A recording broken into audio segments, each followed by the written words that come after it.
des pertes américaines s'alourdit-il en silence?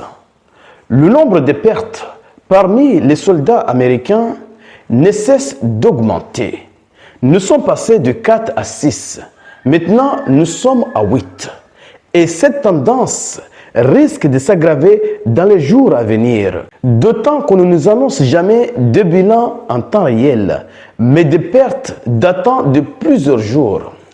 Les États-Unis, comme leurs alliés israéliens, essayent de dissimuler leurs pertes, tout en mettant en avant leur victoire en Iran. Mais la vérité finira toujours par émerger. Ils avaient cru à un miracle. Ils pensaient que Dieu était de leur côté et que ça serait vite et efficace. Mais ils ne s'attendaient pas du tout à la réalité de ce qui se passe sur le terrain. Chers messieurs, je vais entrer en profondeur pour vous présenter la réalité du terrain. Mais avant d'aller en profondeur, sécurisez cette vidéo, partagez cette vidéo. Et ceux qui ne sont pas encore abonnés, il est temps de cliquer sur le bouton suivre pour rejoindre votre communauté. Allons-y directement dans les détails. Que disent les sources?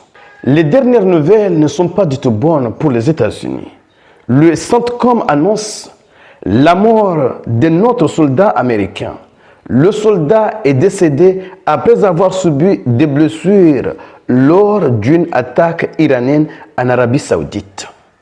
Chers messieurs, c'est le 8e membre du personnel militaire américain envoyé au repos éternel par les frappes de précision iraniennes.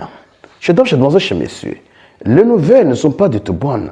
Et avant cela, le CENTCOM annonce qu'un soldat de la garde nationale américaine est parti au repos éternel d'une urgence médicale au Koweït.